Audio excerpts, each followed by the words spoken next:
Hello there, you're very welcome to the Go Ahead Dublin Club Championship show here on Dubs TV and also in podcast form on the Dublin GAA, SoundCloud, Apple Podcast and Spotify channels.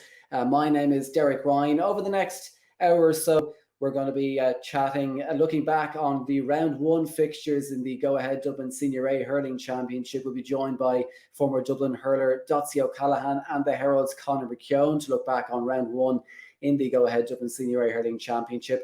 And we'll also be looking at the Go Ahead Dublin Senior 1 Football Championship round one games, which took place last weekend. Coman Goggins, the former Dublin captain, will be joining us alongside the Herald's Conor McKeon as well to look back on those round one games. A little bit later on, we'll also be having our club focus, which is a section focusing on the club around the county. And this week we'll be chatting to Naomh Barróg chairman Martin Kiernan to talk about the great work being done at Naomh Barróg, both at juvenile level, underage level, and also at a senior level and elsewhere around the club as well, the work being done at Naomh Barróg in the community. That's a little bit later on, but firstly, let's focus on the hurling and the Go Ahead Dublin Senior A Hurling Championship round one fixtures.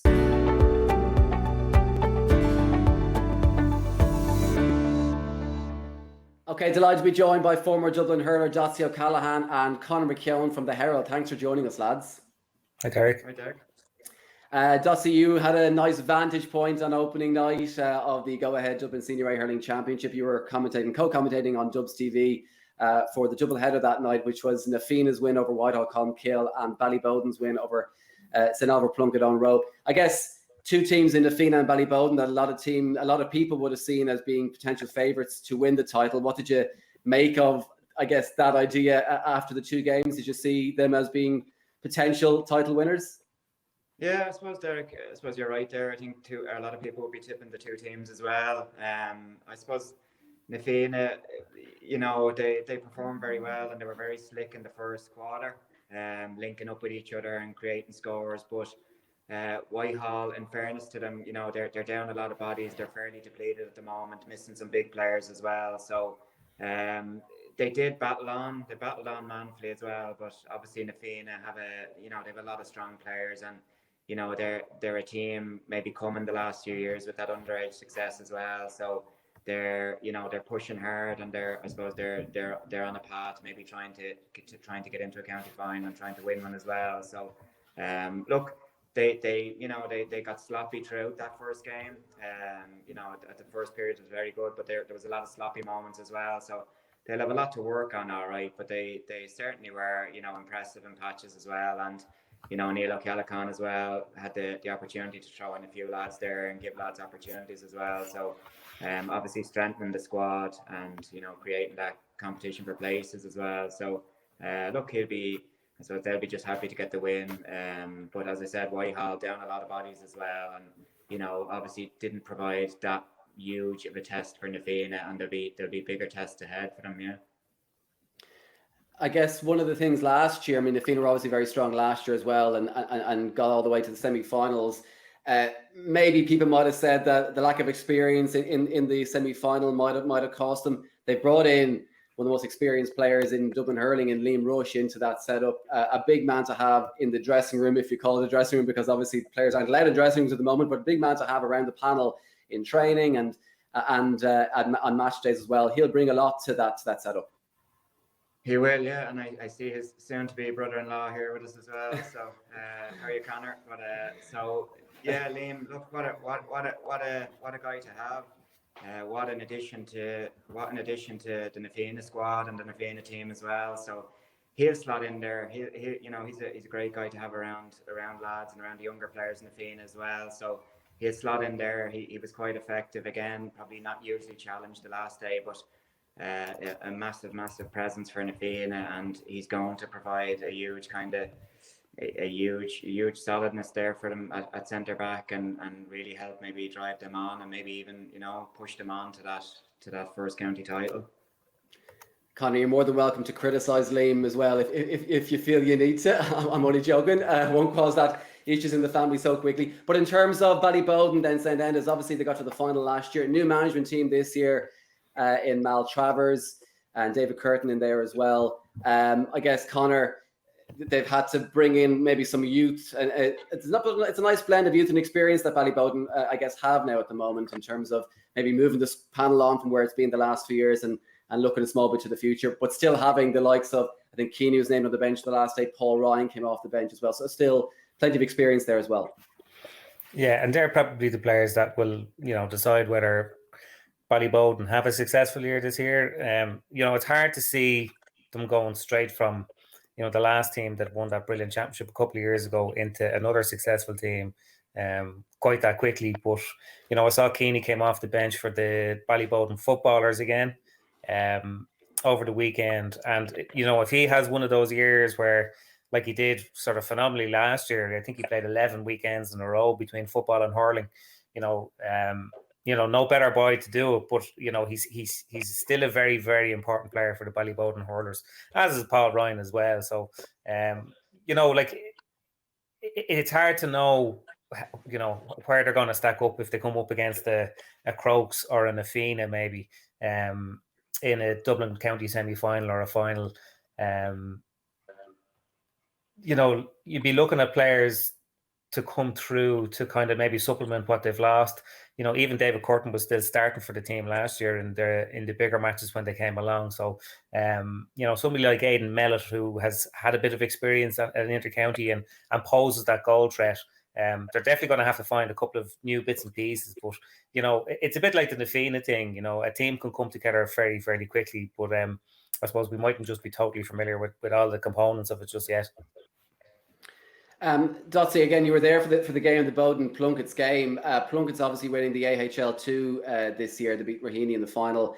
Did you feel there was green shoots there in terms of us seeing them in future keeping on progressing and keeping on building to kind of grow hurling at the club, and we might see a bit more out of them over the next few years?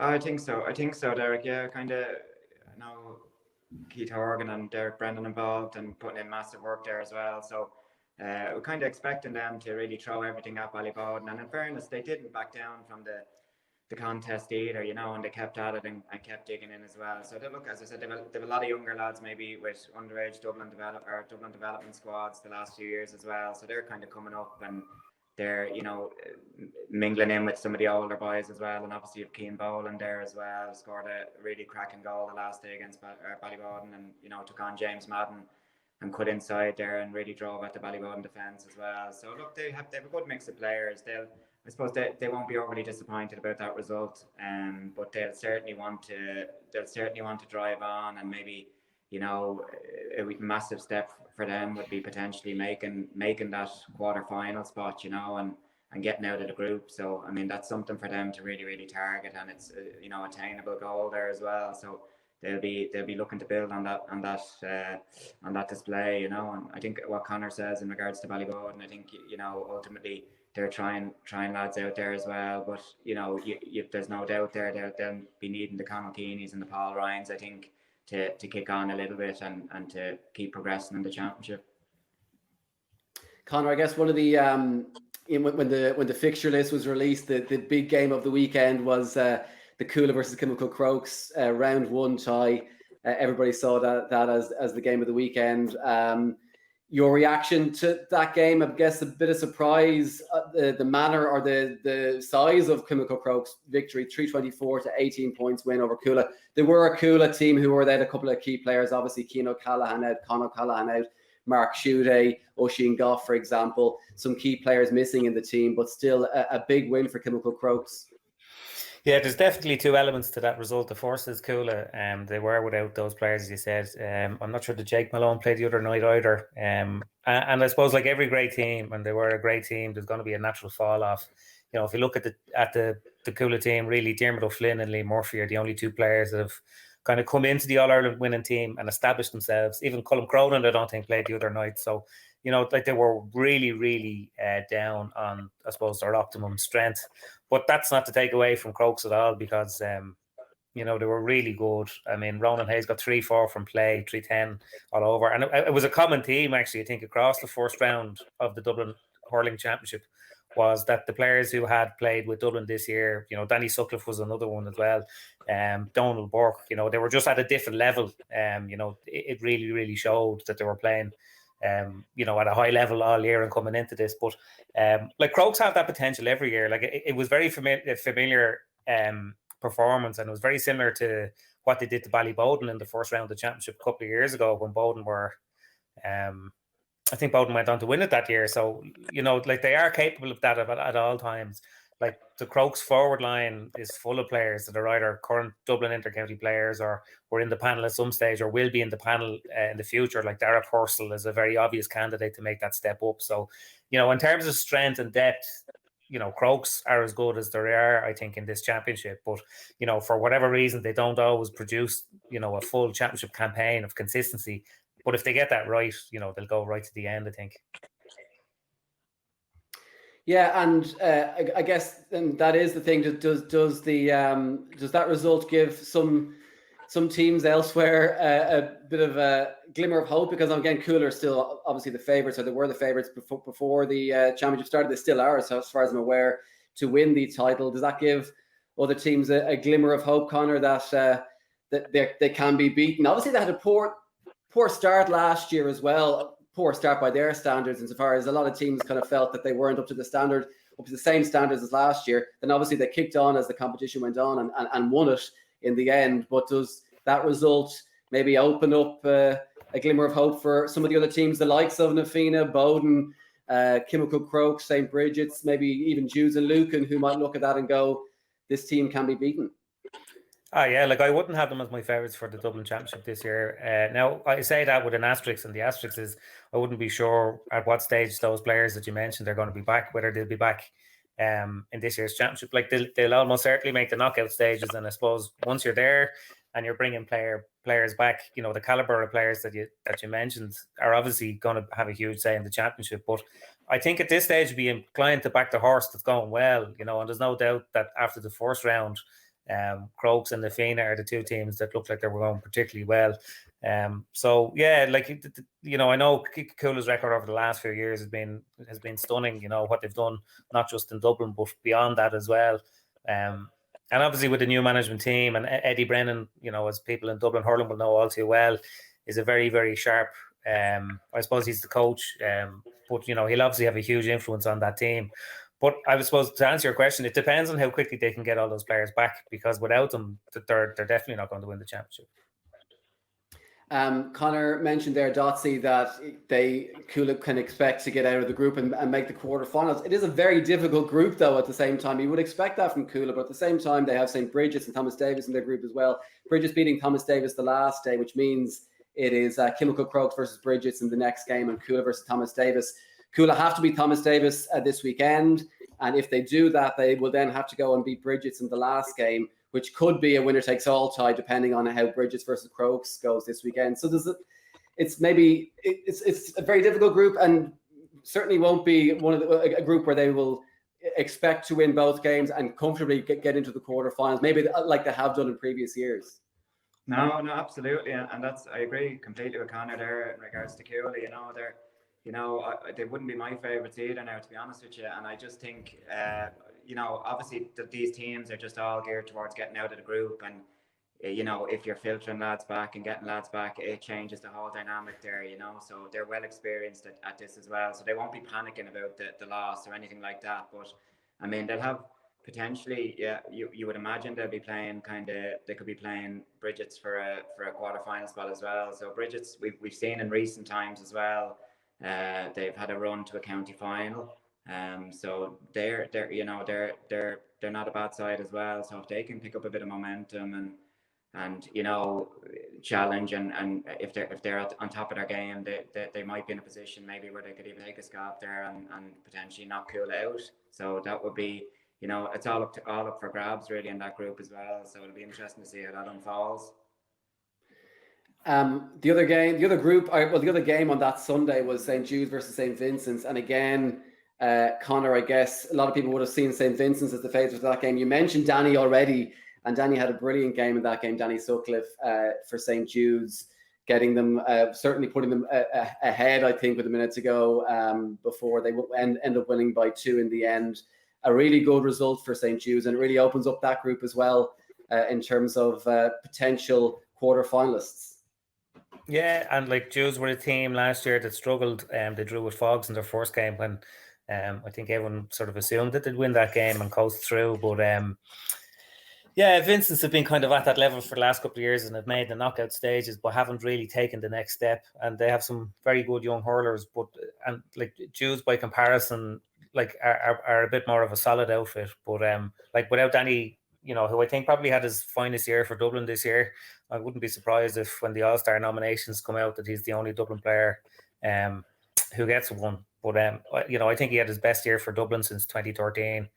And he carried that form in with the club, and even his free taking was really, really excellent. It wouldn't be probably on the list of things that I'd have that make Danny Sutcliffe the hurler he was, but I suppose it was his leadership all around that stood out a mile. And I think with him and that sort of form, Jude's are going to be a very tough team for anybody to beat.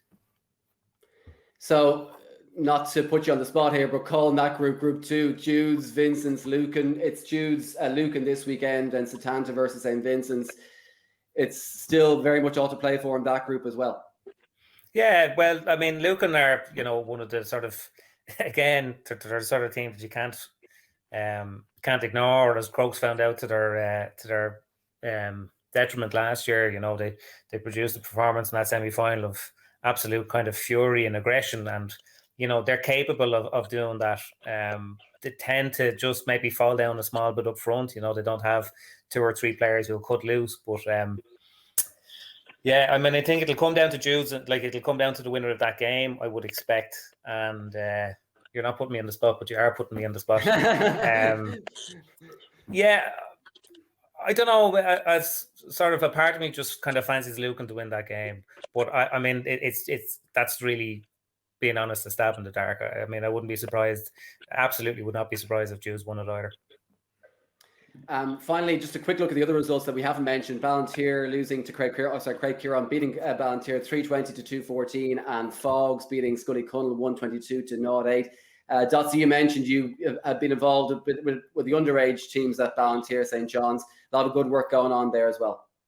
I just done a bit with the minors last year, Derek. Now they did a good run. They won the minor B, but they're putting a lot of work in at underage as well. So they have a mix there.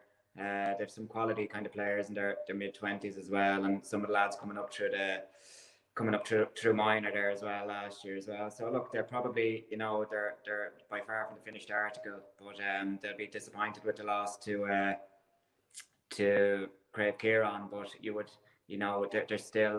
there's still something to fight for in the group for them as well. So they're obviously up against Whitehall, Columkill there as well. So I'm sure they'll fancy their chances there. So that'll be a big game, and a massive opportunity for both teams to maybe keep their kind of championship ambitions alive, into the last group game.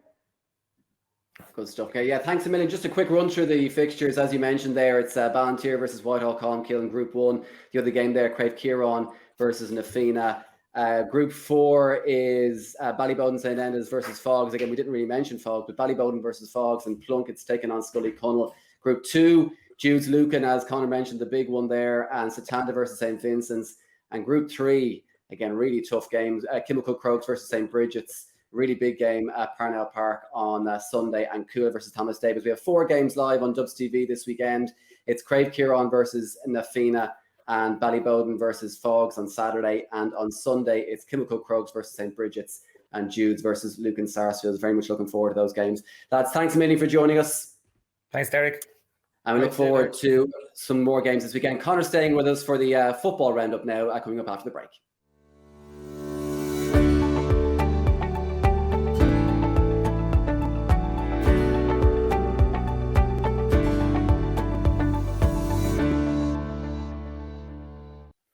Okay, welcome back. Now we'll take a look at round 1 of the Go Ahead Dublin Senior 1 Football Championship, which took place over the weekend. Conor McKeon from the Herald has stayed with us, and we're joined by former Dublin captain Coman Goggins, fresh from the school run. Coman, thanks a million for joining us. Thanks a million, Derek. Don't be hanging out to dry like that. You're on commentary duty at the weekend, Coman, for both Dubs TV and for TG Carr. over the weekend. So you had a good view of the games that took place, some of the big games that took place over the weekend at Parnell Park. I guess we'll start with the games on Friday night, and Na Fianna versus Whitehall Columkill and Ballymun Kickham's versus Thomas Davis. Two big games. Na Fianna, we'll start with them, AFL 1 champions. They've been going well, obviously, in the league over the past few weeks. A good win over Whitehall Columkill on Friday night as well. How did you assess how they played on Friday night, and maybe it's a bit early, but maybe their credentials going forward into the season? Yeah, I think the assessment probably comes down to the second quarter of the first half, where they reeled off 9 points to 2 after the water break. I think the score was 5-4 or 6-4 thereabouts. So then they really just opened up into that second quarter, and the game was out of reach then at half time at 15 points to 6. I think what Na Fianna have, and they showed through the league, and what they're showing again here, is forwards who can get scores for you. Conor McKeon has probably proven at club level and within the county level his ability up front. But the support play around him, David Lacey and James Doran, particularly in the first half, was outstanding. He scored 4 points from play. What was the difference between the two teams? Just that ability to get scores, to create scores. They're very pacey up front. They move the ball through the hands very quickly. They're looking to create scoring opportunities, and lucky not to get a couple of goals too. So it could have been a much bigger scoreline. Whether that would have done them any favour or not is debatable, but they'll move forward with great confidence after that result, given they've obviously won a league title. They've started off championship very well. There's improvement. Obviously, they didn't score as freely in the second half. They were quite slow to get going as well in the first half. But when you can bank on forwards to get your scores, and each one of their forwards scored in that first half, then you have an ability to go and win championship matches because you have that firepower. And that's probably where they need to just work on freeing that up a little bit earlier and be more consistent over the 60 minutes. And then Ballymun against Thomas Davis. Ballymun obviously began the defence of their title at the weekend. They're reigning champions for the first time in quite a long time, obviously. So that might bring its own pressure. But to be fair, they had a really tough game against Thomas Davis on Friday night. Thomas Davis leading for large parts of the game. I think Thomas Davis were 5 ahead with 20 minutes to go when Ballymun came back and won that last 20 minutes by 8 points to 1. So that's where they won the game. I guess their bench and their firepower they're able to bring off the bench, the likes of being able to bring off Dean Rock off the bench in the last 20 minutes would have helped them. Your assessment of that performance? Yeah, they were certainly very impressive in the last quarter of the game. I thought Thomas Davis was very good. It was a very physical game. You know, there was no quarter after given. Both teams really went at it, and Davis has certainly held the upper hand for, you said, well into 10, 15 minutes into the second half. Where I think Thomas Davis will probably feel they let themselves down was they managed to orchestrate a couple of turnovers, and when they came out with the ball, they were probably just a little bit slow to counter-attack, and as a consequence, they had to check a couple of times and go backwards, and that gave Ballymun a chance to filter back. And when Ballymun filtered back, they put a little bit of pressure on Thomas Davis, and they kicked away 1 or 2 balls that if they'd retained, recycled, they could have added on a score. And because scores were limited enough, they were at a premium during the second half, or during the game in total, I guess. If they'd managed to get a score or 2 from play, I think they only scored 4 points from frees in the second half. If they'd managed to get a couple of scores from play based on the turnovers, that would have made it particularly difficult for Ballymun to shut down the gap. As it turned out, they didn't get scores, they kicked away ball, and then when Ballymun counter-attacked, they have phenomenal pace across a half-back line, half-forward line, and they've, inside guys like Jason Wheel and Fake Andrews who are very comfortable in looking for ball. And as you mentioned, Dean Rock came off the bench and kicked a couple of frees, as well as an impact from play. So I'd say the difference between the two teams, and where Thomas Davis will look back in the game and say it was an opportunity lost, was just that speed in the counter-attack. They slowed a couple of times, gave Ballymun a chance to regroup, and then they kicked away possession rather than trying to retain it, flipped it over. Ballymun, when they turned over Davis, they were straight out of the traps, attacked down the goals, which resulted in a couple of fouls that were easy enough scores then for Dean Rock. So Ballymun will be delighted with the last 10 or 15 minutes, probably less so the other piece. But when you consider you started a championship game without Paddy Small and Dean Rock, and you managed to get a result against a team who were in a Dublin County final a couple of years ago, they'll be happy to move forward from the game knowing that there's improvements. Whereas Davises will probably need to just tweak their game a little bit if they're to try and get a couple of victories under the belt to progress into the quarterfinal stages.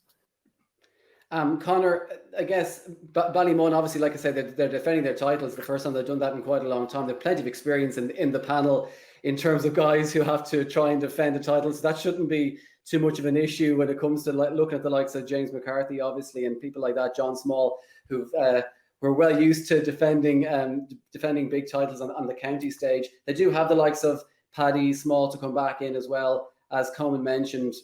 A bit of room for improvement there. Yeah, the only thing is, and this has been the issue with Ballymun over the last 10 years, is that because they have so many good players, they have so many good players in the Dublin panel, and because they have so many players in the Dublin panel, they tend to suffer because, when the championship is played at the end of the inter-county championship, a lot of those players are kind of out of juice. And last year was a brilliant, brilliant season from Ballymun, and we saw the first, I suppose, the real expression of their entire potential. But I think that was because the club championship was played before the county championship, and they had all their players in the build-up.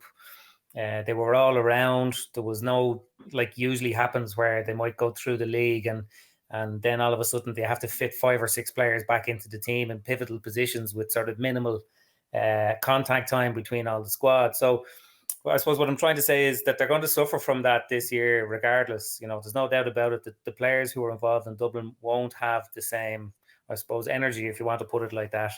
And I suppose it remains to be seen to what extent the way the Dublin season finished this year affects those players. If you go on like that season on season on season, there's bound to be some sort of, I don't know, fall off in energy or sort of, emotional energy or something like that at this time of year. So, I think what works for them is that there's no doubting really that the Thomas Davis game was the hardest one that they're going to face in this group. So to win it at the start of the championship was a big one, because it means that they have a bit of a comfort blanket. And I think they're going to beat Clontarf and Skerries, regardless of kind of what shape the Dublin players are going to be in the next couple of weeks. So, really what it's about for Ballymun now, particularly after getting that victory over Thomas Davis, is getting themselves right for when the quarterfinal stages come around, or when the knockout stages come around, because I think from here on in, they're going to be able to build gradually. So, we might see the value of that victory over Thomas Davis maybe a little bit further down the banks when they get everybody back, and we see what kind of force they are. Because, like last year, I think Crokes and Ballyboden were worthy Dublin champions. They were really, really strong, and Ballymun were just in a different category. So I suppose that's what they're capable of. That's what their potential is. But whether they can hit it because of the circumstances that they find themselves in this year, I think probably remains to be seen. Conor, just on that, I wonder if, given that they won Dublin last year and they were so brilliant in winning it and, outstanding, and there was no Leinster campaign and no All-Ireland campaign, would there be a little bit within those Ballymun guys, do you think, that we didn't get the chance to go Leinster All-Ireland route? Is that something that would maybe motivate them to and I know there's challenges around what you've said there, but would that be some bit of a spur for them to try and win Dublin to go and run that provincial championship, given how good they were last year, I guess? And I know circumstances are different. Because I think they got a lot out of it the last time they did it in 2013, going to an All-Ireland final that year and losing, I think, hit an awful lot of them very, very hard, because it was a huge thing for that club to do after winning the championship for the first time. And the other thing is, Dublin teams perform so well in the Leinster Championship. I think the chances are, I know it was different last year, but if you win Dublin, you've got a fair chance of getting through to the All-Ireland series. And given that it's all in the calendar year now as well, it's not quite the drain on those inter-county players as it was before. You're not going to miss any of the pre-season or any of the build-up or anything else. So I think that's probably a fair point. I thought they were in great shape last year had there been an All-Ireland Championship. I think they would have had a very, very good crack at winning it. But again, it's hard to see just how fresh James and Philly McMahon and Dean Rock. I'm not saying that they're not, but it's impossible to gauge now, because there's definitely a few of those players that look pretty rusty by the time Dublin were beaten by Mayo. So I suppose whether they can press the reset button and kind of replenish themselves that quickly, maybe that is the spur. Maybe that's their motivation to kind of not just go back to back, but actually get another crack at the All-Ireland, because I think there's an awful lot of them still around from the 2013 campaign. They were a very, very young team at that stage. So, talent-wise, they're phenomenal, but whether they're kind of as cohesive and everything else after not really having the players all summer, that's probably another story. A couple of other big results on Friday night as well, actually. You mentioned in that group, Skerries against Clontarf, Skerries beating Clontarf, Coman. And the other result on Friday night was around Terra's Lusk beating Plunkett's 316 to 19 points. A surprise in some people's books, those results. Were they surprising in your books? Yeah, they would have been. I would have probably fancied Clontarf. They've been knocking about some of the big teams in recent years where they've almost got big results against the likes of Ballyboden. Skerries have some underage teams coming through there, which must be filtering into the senior setup there, and they have, scoring forwards. But if Clontarf were without players, and I'm not sure if I don't think Jack McCaffrey was tugged out on the day. That influence that he can have on a game is worth scores to a team like Clontarf, and when you take him out of the mix, then Skerries, would fancy their chances in taking on Clontarf because they haven't got that pace, that that X factor that someone like Jack McCaffrey brings to the table, and then it suddenly spins things in Skerries' direction. And similarly, with Round Towers, Lusk, team who've been coming, we'll say, through the grades, a young group of guys, starting to gel well. And Plunkett's, certainly have young guys coming through. They still have some of the more older guys that would have, suffered the heartache of Dublin Championship losses, final losses.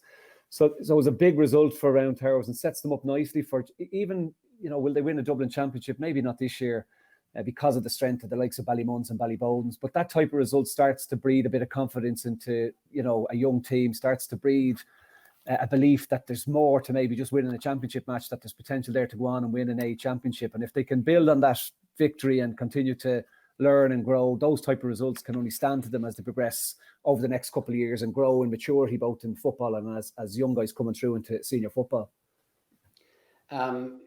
We mentioned already, Conor, the Nafina result against Whitehall Colmkill. That group one is a pretty difficult group. Ballyboden St. Enda's against Raheny was seen as a difficult group. Ballyboden beating Raheny on Sunday afternoon. A third quarter, they outscored Raheny by 2-5 to a point in that third quarter, having been, I think, only 2 points ahead at half time. They really pulled clear in that third quarter and were able to win pretty comfortably in the end. Like I say, 2-17 to 8 points. A big win for Bowden and a big win for Nafina, which obviously sets them both up in terms of getting into the quarterfinals.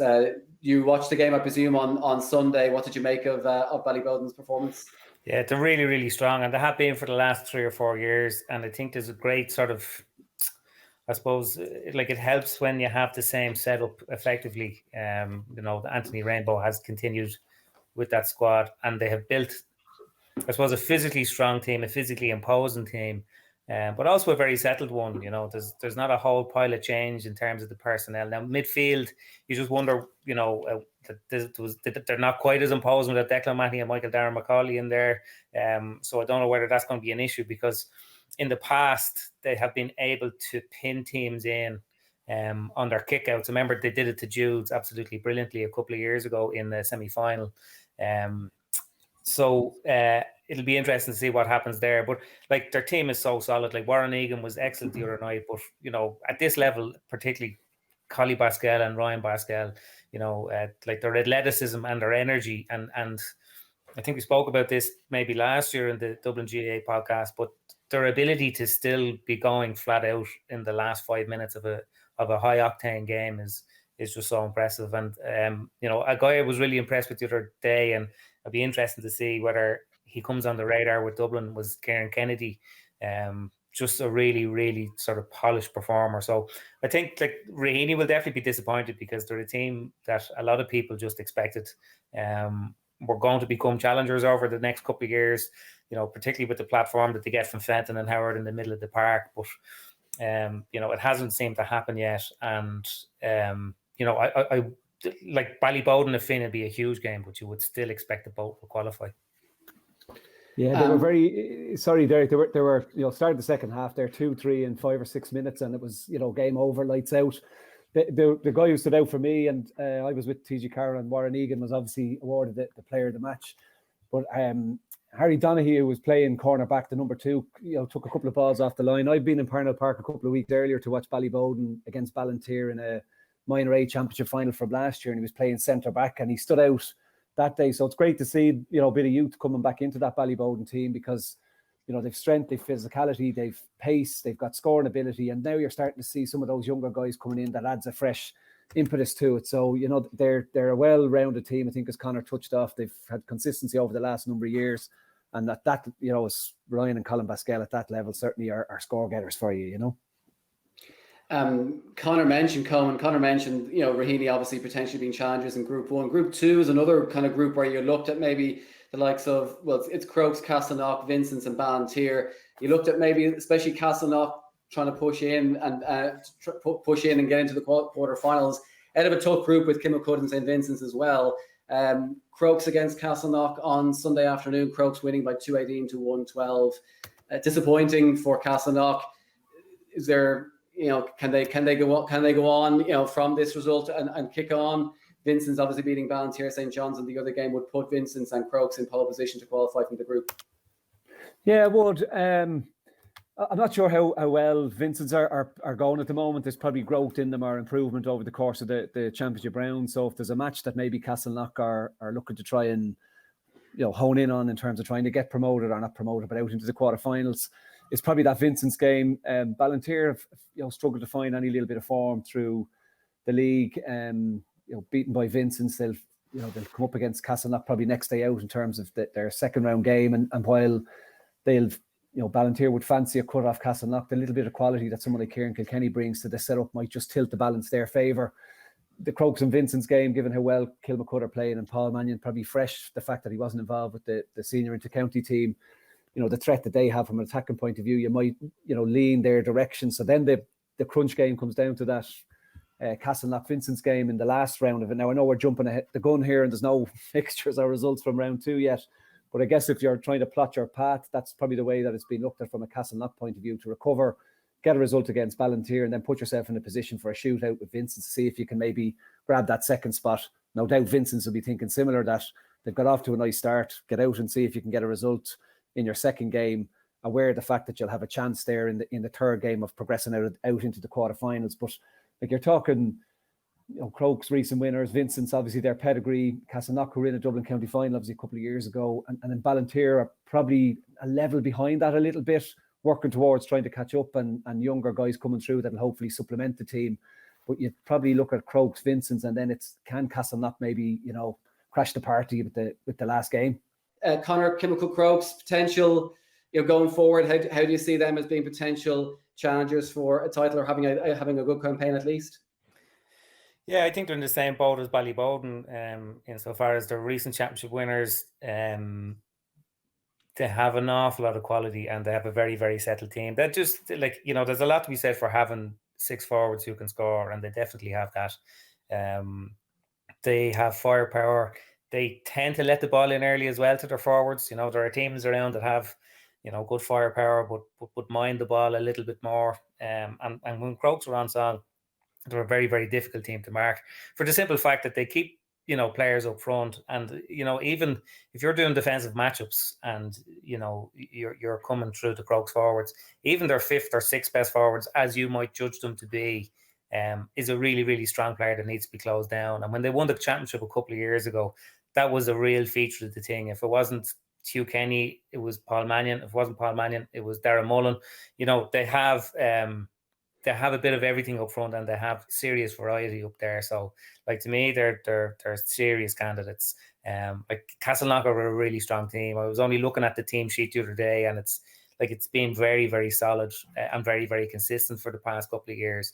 And that is a very, very impressive scoreline to put up. So, look, even off the basis of the scoreline alone, you'd have to say the Crokes are starting in very, very good form. And if they improve from here, I think they'll go very far, if not win it.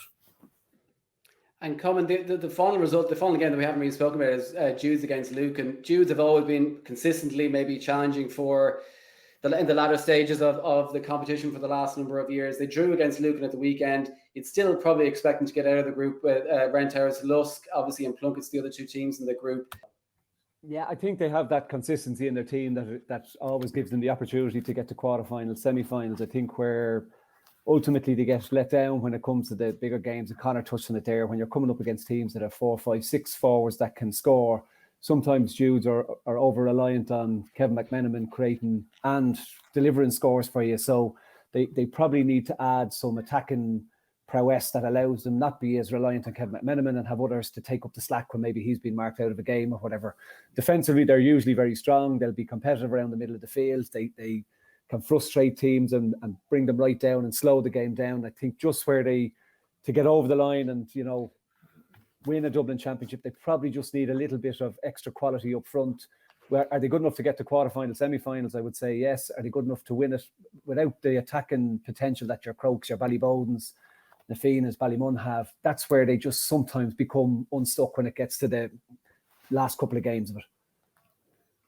Good stuff. Listen, lads, thanks a million for joining us today to review round 1 of the Go Ahead Dublin Senior 1 Football Championship. We'll be chatting to you again in a few weeks' time to look back at round 2 and hopefully a good few games ahead. The fixtures, by the way, will be announced by the CCC during this week, but they are winner be winner and defeated team versus defeated team. So Group 1 will see Ballybowden and Enders meeting Afina. Group 2 is Crokes versus Vincent's. Sorry, Group 1, Ballybowden, Afina, Raheny, Whitehall. Group 2, Kilmacud Crokes versus Vincent's and Castleknock versus Ballantyre. Group 3, Ballymun versus Skerries and Thomas Davis versus Clontarf. Group 4 is still up in the air a small bit after the draw between Jews and Lucan.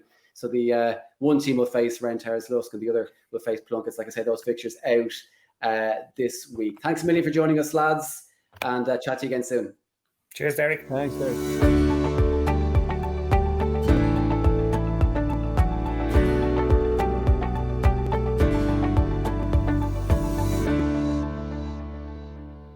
Okay, welcome back. Well, as part of the new Go Ahead Dublin Championship show, we'll be chatting to a club from around the county on each episode to talk about the work being done at grassroots level at their club and like at every club, like I say, around the county. And we're delighted to be joined here on episode 1 this week by Naomh Barróg chairman Martin Kiernan. Martin, thanks a million for joining us. Thanks, Jerry, for having me on. Not at all. Martin, I guess, first of all, you're chairman of Naomh Barróg. Tell us a little bit about how you became involved with the club and how you rose to become chairman of Naomh Barróg. Okay. Well, I suppose it would have started, Derek, a long time ago. The family would have been all involved in the GAA with different clubs. And I would have probably started Scoil Orcon in Kilbarrack would have been the original feeder school for Naomh Barróg. I would have learned in there through probably the teachers there was Dick Fields and Willie Sanson, and they would have had us out playing the games. And following on from that, then I would have joined Naomh Barróg and played for a number of years. Now I did stop. I actually stopped early, and then I got back involved with my son. Joined the club. God, it must be 16 years ago now. And when he played till minor, and he's gone over 12 years. But since then I was looking after the minor team. I then got involved in the adult games, and then was vice chairman for a couple of years under Liam Byrne, which was a successful time for purchasing the grounds and that. And then, was it 18 months ago or so, became chairman. So you became chairman right in the middle of COVID. I'm sure that was a fantastic challenge to take on right at the very start. We'll talk about COVID and everything and the challenges that you faced around that a little bit later on. But first of all, I guess tell us about the club, whereabouts you're based, how long you've been in existence, when you were formed, how many members you have, all that kind of thing. Okay, the club was formed in 1974, and it would have come through Scoil Orcon and particularly Dick Fields at the time. He was the main driver of getting the club going. But we're based on the end of the Kilbarrack Road there. Formed in 74. We got the club grounds in 1984. Now the club grounds was that area where the club grounds is now was originally to be a prison, and again it was through Dick and a lot of other people. They fought that very very hard and ended up getting the grounds and for the club. Clubhouse opened in 2001. Our main pitches in Park Barrow. We would have 2 pitches in St. Anne's. We also have use of St. Fintan's and Sutton. Pitches obviously are a premium, or it's very difficult to get pitches now at this stage, and we're struggling again. We would be struggling for that. But no, the colours would be the Mayo colours. Funny enough, the weekend that's just passed.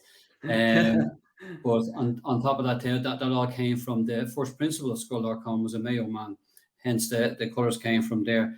Now at the moment we'd have over 1,000 members playing That would include about 300 children from Barróg Bioga, which happens on a Saturday morning. So the club is going very, very well. A lot of work going into the pitches and so on. But it's really going well at the moment.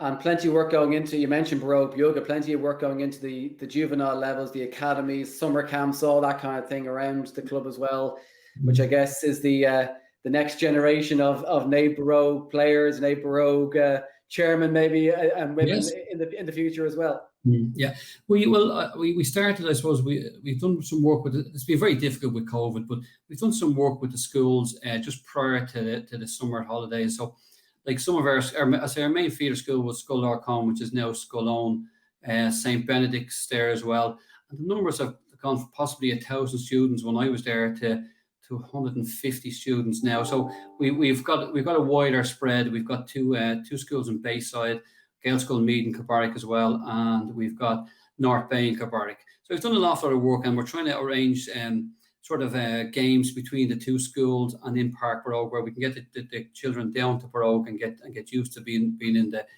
on our pitches and in our grounds. The juvenile section is going very, very well. The mini leagues. We've 300 plus there now on a Saturday morning. It's really, really just the buzz, the atmosphere, it's just a lovely place to be. And even most of our executive now would be down there and they'd be helping now. Well, obviously with the new restrictions and checking them in and back to play and so on. A lot of work involved, but the executive are down there at all times. Funny enough, the breakdown on it now at this stage is nearly 50-50 boys and girls. So that has really come up. The girls section has gone from strength to strength. The juvenile section again, it's running very well. We originally prior to COVID, we'd have courses running for the mentors and so on, run probably through the Dublin County Board. Then we came up with this plan. I suppose probably was 2020, where we get a group of coaches. We would call them like sort of a hurling development panel and football development panel. And they would, maybe 3-4 coaches, and they would work around with our coaches or our juvenile section. Now, fortunately, that hasn't happened at this stage, and it is due to COVID, but this will happen again, Summer camps again. We've had our summer camps there, very successful. We really good numbers at it. Really, like the support there from all our mentors and administration is huge. So the amount of work going in down there for so many different people is fabulous. And I suppose just on the juvenile section, there's one team I'd really like to give a shout out to, which is our under 14 ladies team. For the first time in their lives, that in Naomh Barróg, we have they play Division 1 football and hurling. They reached the final in both codes. Fortunately, didn't win them, but it was just a fabulous day. It's a couple of fabulous days. We actually had both finals in Park Barróg, but it was great days there. Great day for the as much as they were disappointed, it was a great day and a great atmosphere in the club at that time. Brilliant, yeah, a huge amount of work going into the underage structures and the juvenile level, juvenile structures and levels as well. From a senior point of view, how are you doing? Because I guess the aim for yourself, and it's one of the aims, I guess, from a club point of view, is to bring about a lot of have juvenile structures and academies in place to eventually move into the senior teams. How are you doing from a senior level as well? Well, at senior level, we're actually doing very, very well.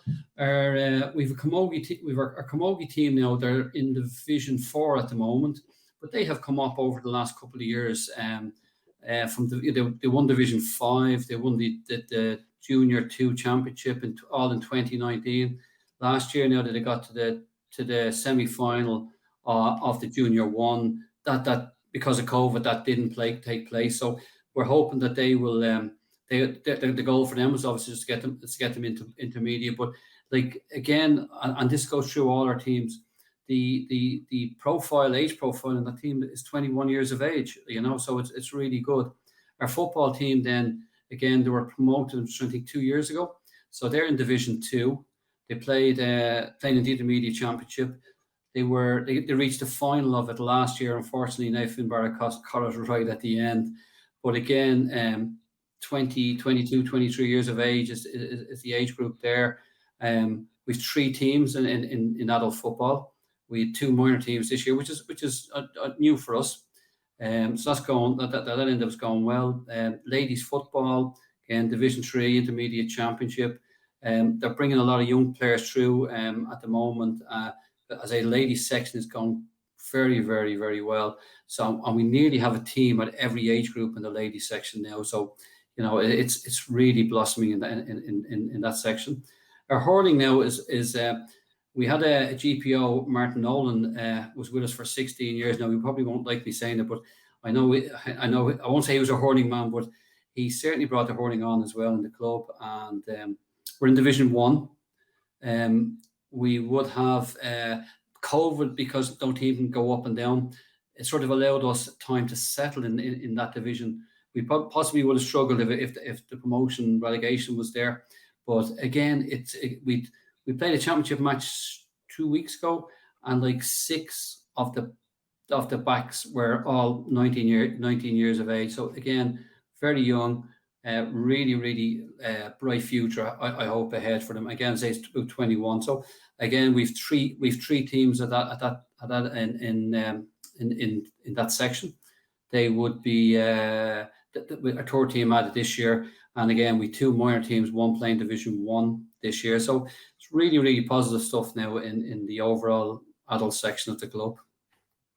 It's great to hear that you're kind of improving, going from strength to strength at both juvenile level, underage level, and also at senior level as well, which is fantastic. I guess one of the big things that we've seen of the last couple of years with COVID was how big an impact a GAA club and all sporting clubs, but certainly from a GAA club point of view, has in the area, about how it can help in the area. And I guess how much, you know, when the clubs were closed and when restrictions were in place, how much the clubs were missed in the area more than anything else. I guess you don't really know what you have until you don't have it anymore. How does Naomh Barróg help the general area? I guess the activities that take place in and around the club, which help the whole area in itself.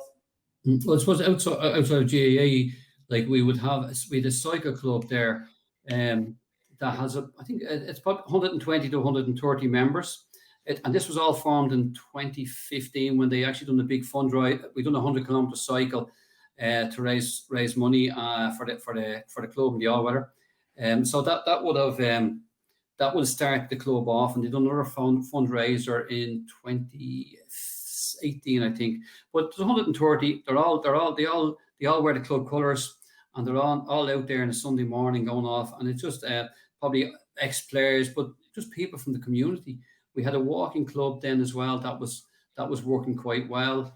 We have a chess club down there. Now that's unfortunate. That's not happening at the moment. Irish dancing again, not happening at the moment. But we have a camera club down there, and I'm not sure how many members they have, but there's be a good crowd. But again, it's probably the older members, ex-members, and of number 1 of the club and number 2 of the community.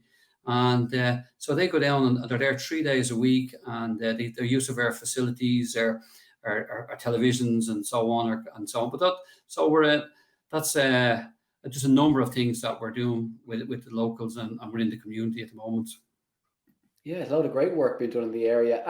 From a club point of view, how did you manage with COVID? Obviously, I think a lot of GAA clubs throughout the country really participated in local activities during COVID in terms of, you know, volunteering, delivering, helping to people, that kind of thing. So I'm sure you helped out that way in the area. How did you help out during COVID? And I guess, how has the club managed through COVID and the issues that you that you faced during COVID that hopefully now we're coming out of on the far side, that we can kind of get back to normal? But what sort of issues have you faced during COVID as well? Yeah, the same thing. We've done like a lot of many GAA clubs. We would have done deliveries from our local centre, Super Value, to probably the older people there who were cocooning at the time. You know, food, medicine. I think we'd about 450 deliveries from both. You know, and like we've a centre there, and like there'd be big supporters of the club, the McKeon group, and Cahill would be our games director at the moment, so they're big supporters. But we would have done a lot of work with them guys.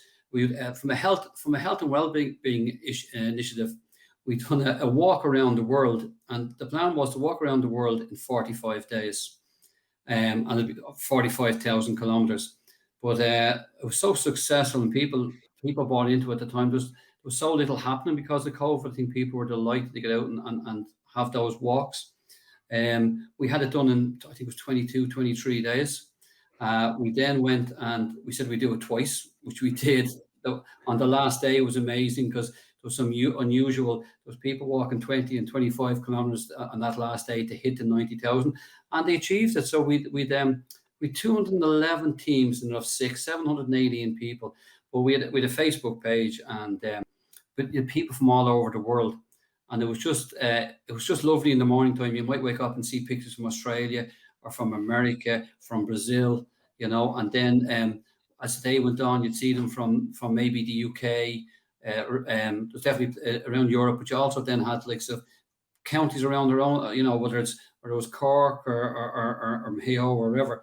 There was pictures coming in from all over the country. So it was really great time, and that during that time we also had a club makeover. There was 20 projects we wanted to get done. You know, it was painting, and there was painting the clubhouse, the raining. So it was makeover of our juvenile room. There was clearing of bushes, and we cleared all the bushes away around the grounds, which allowed to open up the whole place, which we had hoped and has makes the club more welcoming, because we were probably maybe hidden away, wasn't on purpose, but we were hidden away. But now all of a sudden we're open and much more welcoming, and there's a huge amount of work went in there. A lot of people gave their hours and time, obviously free of charge. There was money involved as well, and again, that money was all raised by volunteers and so on. Whether it was through the walk around the world or so on, we would have had other. We have a guy down, Wingman, who was a member of our club, Ashley Sheridan. And what Ashley would have done was he put in this van, burgers, chips. Now, but it's really, really good stuff. Really, but he would have given us days where the money from the food would go back to the club. So there was a lot of really good stuff happened at that time within the club during that COVID period, you know. Yeah, and it's great to see that, because I think we saw that for a lot of clubs around the country, how they engage with the local community to try and help people at a very, very difficult time for everybody. I think, which I think everybody realised how important, you know, clubs can be and GAA clubs can be in the area. You've spoken a lot about what's going on and what's gone on over the past few years at the club. What are your hopes and your aims for the future for the club? Well, I'm not sure what I'm supposed to say. We'd love to win championships, and obviously, but our hopes and aims is really that we perform to the highest levels we can. But most important, that our aims is to have sort of multi teams at all age groups, you know, so that no child misses out on a game. You know, at the moment we're probably sitting at maybe 1.5 teams, 25 players, and it means some children are not going to get games. So we need to get that to a minimum of 2 teams per age group, that every child in our club, no matter how good, gets a game, and that's really our main part would be to get to have that every child in the club plays. You know, being part of a team, like, it stays with you for life. You know, so it's that's crucial for us, that we get that no child is left on the sideline. You know, I suppose apart from that, now the main thing at the moment is our all-weather. We're getting the all-weather resurfaced hopefully now in October, or at the very early November. It's funny because we raised 43,000 euros. I'm just trying to think what possibly 2019, and even during COVID, we have a treasurer there that held on to that money and made sure we didn't spend it, and rightly so. So all the money is there. The contract has been awarded at this stage. So we really hope now that the all-weather, I think it's there 20 years now at this stage, that pitch. So it owes us nothing. So we're investing in that, and that should be done now. I'll say to you, in the next 2 months, which will add something to the facilities we presently have for our young ones and children. Great stuff. You've mentioned there about trying to get more kids involved. How do people go about, I guess, contacting the club and getting their kids involved in the club? Or even how do they go about maybe themselves volunteering for different roles? Because there's so many different roles that you can volunteer for at a club. You don't have to be maybe a coach or a manager or something like that. I'm sure there's a load of positions that you can volunteer for at the club. So how do you, first of all, get your child involved in the club, and second of all, maybe how would you go about volunteering at the club yourself? Well, on the club needs as many people. The club is just so big and so much involved in it, and the more people, obviously, to spread that burden and that workload, the better. So people are always very welcome to join the club. Like, we have the usual social media, whether it's Facebook, whether it's Twitter, whether it's Instagram. We have all of those, and I can certainly send them on to you. The main way, and the way I'd really encourage anyone to do it, is to call down on Saturday morning between 10 o'clock and 12. Our Barróg yoga is running. There's I say, there could be 200-300 young between 4 and 7 year olds out there, and it's just a lovely place and a lovely time. And if they did come down and see that and see the atmosphere in the place, I think that would really suck anyone in to get involved in Naomh Barróg. But it certainly is, as AT, I can certainly give you the Naomh Barróg web pages and all that kind of stuff. Our Barry Hares, our PRO, and I have Barry's mobile is on our website as well. But the really nice time would be to come down on Saturday morning, because it's really a nice, it's a lovely atmosphere in the place. Great stuff. So get on to Naomh Barróg's website or check out their social media channels, or more importantly, get down on Saturday mornings between 10 and 12, you said, is the best time to drop down to the club. And you can get in touch there and see how you can get involved with Naomh Barróg, because there's a lot of great work going on in Naomh Barróg. It's quite clear from our chat over the last 20 minutes or so, all the great work that's been done both at underage level and at senior level, and also outside of GAA as well. So it's fantastic to see the work that you're doing there, and hopefully more strength to you and more power to you over the next number of years as you continue that great work. Martin, thanks a million for joining us today. Derek, thanks for the opportunity to speak about Naomh Barróg. Really appreciate it, and the best of luck. Martin Kiernan there, the Naomh Barróg chairman. And that is it for episode 1 of the Go Ahead Dublin Club Championship show. Thanks for tuning in for this week. We'll be back again in 2 weeks' time with a review of the round 2 action from the Go Ahead Dublin Senior A Hurling Championship and the Go Ahead Dublin Senior 1 Football Championship. In the meantime, keep an eye on dublingaa.ie and the Dublin GAA social media channels. We're at DubGAA Official on Twitter, Facebook and Instagram for all the latest news on the Go Ahead Dublin Club Championships, including results, fixtures and streaming information as well. The game's coming up on Dubs TV over the next fortnight or so. But for now, thanks for tuning in and goodbye.